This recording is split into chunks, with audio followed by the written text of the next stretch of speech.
درنو اوریدونکو سلام. د کتابونو د معرفي په دوام باندې دا ځل د نړۍ په کچه د تاریخ په برخه کې یو مشهور لیکل شوی کتاب درته معرفي کوم.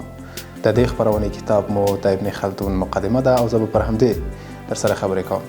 درنو اوریدونکو هغه کسان چې د تاریخ له مطالعې سره علاقه لري نو هغه رومرو د ابن خلدون نوم اورېدلی دی. ابن خلدون په نړۍ کې د تاریخ د لیکلو په برخه کې یو وتلی نوم دی، خورا مشهور دی، نه یوازې په شرقي بلکې په غرب کې هم. ابن خلدون د تاریخ داسې یو لیکوال و چې تر خپل وخت مخکې لیکل شوي تاریخونه یې مطالعه کړل. هغه تاریخ لیکوالان یې مطالعه کړل چې تر ده پورې تاریخ لیکلی و یا د تاریخ په اړه څرګندونې لرلې. د تاریخ لیکنې د سبک دوې مهمې ځانګړنې دي. یوه په هغې کې دا ده چې د تاریخ په انتقادي نظر لوستی و، یعنې ته مخکې تاریخونه چې تر ده مخکې وو هغه یې په انتقادي نظر ولوستل. د همدې امله د طریق ډېر اهمیت لري ځکه د پخوانیو تقلید نه دی کړی، یوه نوې لاره پیدا کړې ده او په هغې لاره باندې تاریخ لیکلی دی. د ابن خلدون نورې مهمې ځانګړنې دا دی چې هغه یو ډېر پراخ نظر لري، ډېره پراخه مطالعه لري. په همدې خاطر یې آثار ډېر د اهمیت وړ دي. نه تنها ما مخکې هم وویل چې په شرق کې بلکې په غرب کې هغه د غربي پوهان چې د شرق په اړه دوی مطالعه کوي، د شرق په اړه دوی غواړي تاریخ ولیکي، د شرق فرهنګ مطالعه کړي، نو د ابن خلدون آثارو ته مراجعه کوي. ما مخکې وویل ځکه د ده آثار ډېر د اهمیت وړ دي چې دی یو بېطرفه لیکوال دی، په انتقادي نظر یې پخواني تاریخونه لوستي دي. یوازې دا نه چې د پخوانیو تاریخونو نیمګړتیاوې په ګوته کړي دي بلکې د پخوانیو تاریخونو ښېګڼې هم بیان کړي دي. د ولې دي چې په دې تاریخونو کې دغه ښېګڼې وې، دغه نیمګړتیاوې لرلې، هغه یې راسپړلې دي. غربیان ان دا فکر کوي چې ابن خلدون تر دې چې ډېر شرقي دی وایي ډېر غربي لیکوال دی. یعنې په څه معنا؟ ابن خلدون دومره د غرب په اړه هم مطالعه لرله چې حتی غربي پوهان دا فکر نه کوي چې هغه به یو شرقي لیکوال و. غرب کې زیږېدلی او غربي ذهنیت یې درلود ځکه دا یو بېطرفه لیکوال و. د غرب تاریخ، د شرق تاریخ، د عربو تاریخ، د عجمو تاریخ، دا ټول ډېر په ښه او په هغه اساسي بڼه چې د تاریخ لیکنې اصول د ورته وضع کړي دي په هماغه اساس یې لیکلي دي. د ابن خلدون نورې ځانګړنې دا دي چې د تاریخ لیکنې لپاره اصول وضع کړل چې تاریخ باید څنګه ولیکل شي او د همدغه اصولو په اساس دی د نننۍ ټولنپوهنې بنسټګر بلل کیږي. عالمان په دې باور دي چې د نننۍ ټولنپوهنې بنسټ یا هغه علم چې موږ یې نن ټولنپوهنه بولو په هغه وخت کې عمران بلل کېدله او د هغې بنسټګر ابن خلدون دی ځکه ده په تاریخ لیکنه کې د انساني ژوند په مطالعه کې او همدارنګه د انسان لپاره د تاریخ په ارزښت کې نوي ګامونه اوچت کړل او د اهمیت وړ کارونه یې وکړل. ښه، اوس راځو. ما مخکې وویل چې نن به د ابن خلدون په مقدمه باندې غږیږو. د دې کتاب اهمیت په څه کې دی، ولې لیکل شوی دی؟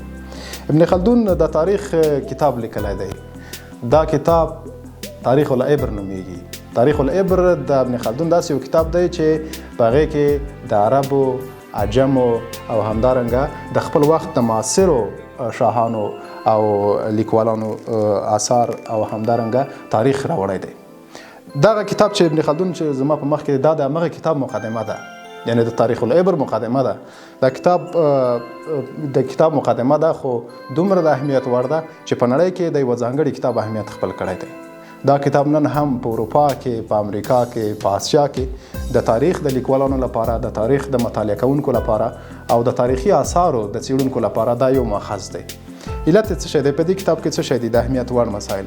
په دې کتاب کې د تاریخ هغه تیاره ګوټونه چې ما مخکې درته وویل چې د تاریخ په انتقادي نظر لوستی و، نو هغه مسایل چې دی ورسره مخ شوی دی، هغه مسایل چې ده ورباندې نقد کړی دی او هغه مسایل چې ده ته یې ښه برېښېدلي دي یا غلط، هغه یې په دې کتاب کې راوړي دي. که ناسم دي که سم، دی په اړه خپل نظر لیکلی دی چې دغه مسایل په دې وخت کې داسې دي، له دې وخت نه راپیل شوي دي، په دې وخت کې وده موندلې ده. مثلا د تاریخ تیاره ګوټونه یې رڼا کړي دي چې پخوا تاریخ څه رقم لیکل کېدلو.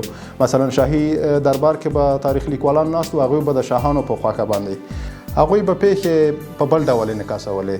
د چارواکو نفوذ ورباندې و، د زورواکو نفوذ ورباندې و او همدارنګه د هغو کسانو نفوذ ورباندې و چې دوی تر لاس لاندې کار کاوه. له همدې امله ابن خلدون وویل چې دغه کتابونه چې دي دا تر یوه تاثیر لاندې لیکل شوي دي، حقایق نه دي رانغاړلي.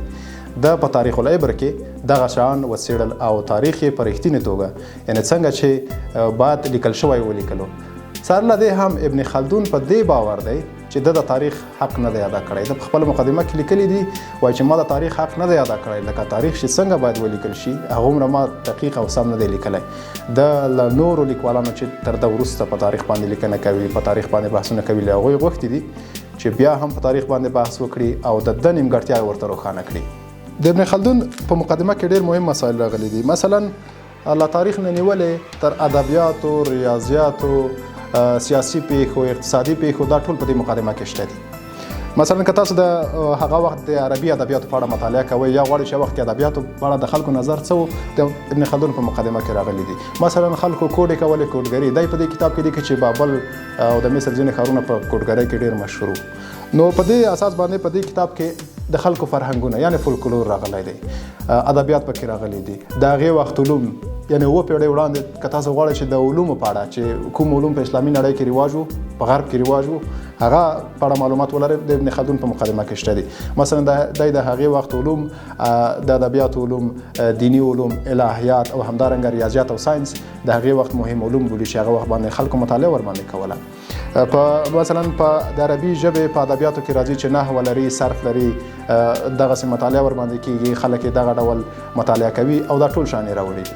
اصل کې د ابن خلدون د تاریخ لیکنې هدف یو بل شی هم دی، یو ډېر مهم هدف یې د تاریخ نوم العبر یې عبرت دی. وایي چې له تاریخي پیښو باید انسانان عبرت واخلي. په دې معنی ده چې څه شی راولي دي هغه باید د نورو لپاره عبرت وي، د لوستونکي لپاره عبرت وي. موږ یوه مهمه مقوله د تاریخ په اړه لرو، که له تاریخ عبرت وانخلې تاریخ بیرته در باندې تکراریږي.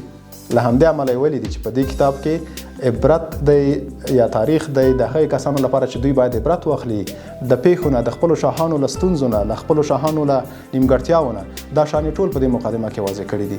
په ټوله کې که د داسې یو کتاب په اړه غږېږو چې هغې د تقریبا 1000 یا 1200 کلونو باندې تاریخ راخیستی دی، نو دا ډېره اوږده خبره ده، دا د یوې خپرونې دوه خپرونو کار نه دی.